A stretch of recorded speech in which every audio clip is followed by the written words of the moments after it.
Hi, I'm Sean, and this is episode 4 of What is Accounting and How Do I Do It? Today, I want to talk about what a CPA is, a certified public accountant, and how you might want to use one for your small business. A CPA is a professional license issued by a state. The rules are very similar from state to state, but they do differ a little bit. I was certified in Massachusetts, so I'm going to talk about what my requirements were. And like I said, they're not very different state to state. Now, I had to get 150 credit hours of undergraduate or graduate level degree. So I did 4 years of college to get my undergraduate degree in accounting, and then I did an additional year and got my master's in accounting. Other CPAs might get their MBA because they're already there for the additional year, so they figure, oh, I'll just get my MBA while I'm at it. But I just went and did one extra year.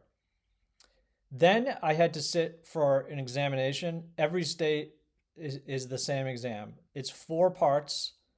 There's a financial accounting aspect to it, regulatory, which touches on taxes and some other laws that are applicable to accounting. There's an audit aspect to it, which I'll talk about, and then just a general business concept piece. These exams are grueling. I studied for 3 months for each one, which is not unusual. And you have to pass all 4 parts in an 18-month window. You can retake them as many times as you want, but you have to pass all 4 within an 18-month window. So after that, I had to get 1,000 hours of relevant employment experience. When I left college, I went right into public accounting, and so that's how I earned those hours. Now, once you have the schooling, the 150 credit hours, all 4 parts of the exam passed, and those 1,000 hours of work experience, you apply to your CPA.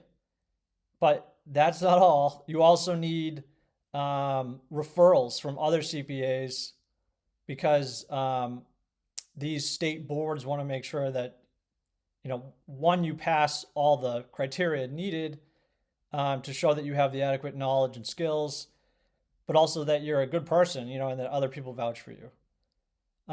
So the profession takes it extremely seriously, and CPAs are often held to a higher standard in court when, if things ever go badly, then CPAs are often held to a higher standard, as they should be, because they're required to have independence at many and many times in the profession. So now the different things that CPAs do, most people know them as your local tax accountant. So obviously CPAs are widely used for tax preparation for both individual and business tax returns. However, some of the other common uses that aren't as widely known are auditing. And so, what an audit consists of is so every public company is required to have annual audited financial statements. And the reason for that is so that investors can rely on the financial statements knowing that an independent third party, your public accounting firm, did certain testing procedures on your account balances to say, yes, this is your financials are complete and accurate within a reasonable threshold. And so that's a huge business. That's what the large accounting firms do. You may have heard the term the big four accounting firms, which are Deloitte and Touche, PwC, KPMG, and Ernst and Young. And there are many other public accounting firms, but those top four own the marketplace globally. Some of the other professions that CPAs do, they do consulting services. So they may work with you directly to build out your financial statement process on small and large scales. And they also may work for you in house. So a lot of these public companies need really knowledgeable and experienced accountants to prepare their financial statements and to work with their auditors. So they may hire a number of CPAs to have in house. Now, how should a small business use a CPA? You most likely want to use a CPA to do your taxes. It's a very good idea. If you get something wrong in your taxes, the IRS will charge you by the day. Interest and penalties by the day. It adds up fast. It's best to just avoid it, bite the bullet and pay someone to prepare your tax return for you. Do not let them do the whole thing without you looking at it. You definitely should review it before it gets filed. Your CPA will give it to you for that purpose before they file it. So make sure you do that. But I would recommend using a CPA to file your tax return for your business. How else you might think about using one?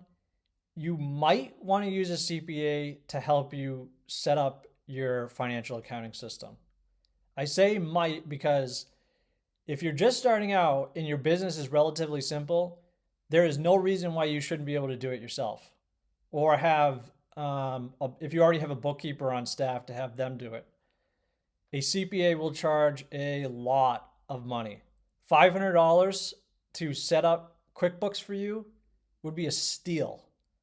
I would think they might charge you $250 an hour to do that.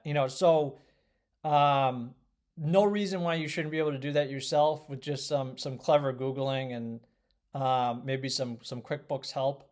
But that may be a route you take with a CPA. One other of the primary uses of a CPA by a small business is if you're applying for a bank loan, the bank might require a CPA to do a full audit, which is lots of test work, relatively expensive. They may ask for what's called a review, which is somewhat similar to an audit, but you don't go as far. It doesn't involve a whole lot of test work. They do like period over period reviews of the numbers and make sure that they look reasonable to them. And also check to make sure that the financial statements were prepared correctly. But they won't go as far as they do with an audit, so it's less expensive. And the third type of service related to your financial statements that a CPA might do is called a compilation. All that means is they come in, they take your accounting records, and they put them in financial statement form for some outside third party, usually a bank. Now, I said a lot. All you should know overall is CPAs are expensive and should be used for very specific tasks. So for small businesses. So tax return prep is an easy one. Others, I would look for other cheaper solutions before just throwing money at a CPA. Just because they're a CPA doesn't mean they're going to do a good job. It definitely varies depending on what their background is and what their experience level is in whatever service that you choose. So just be mindful of that as you're going out and looking to hire. Now, I hope this was helpful to you as it relates to setting up your books and understanding your accounting and your business finances. I am in the process of developing a learning tool. I started a company called Ledger Ready, which you can find at ledgerready.work. I have a sign up form there if you want to jump on our weekly email newsletter. I just send out occasional tips and tricks for accounting just to help you, get your feet wet and understand different accounting terms. And later, like I said, I'm developing a more a broader program that will help you really understand it and put all this stuff together yourself, so you're not having to go out and spend all kinds of money on professionals. All right, that's all for today. See you next time.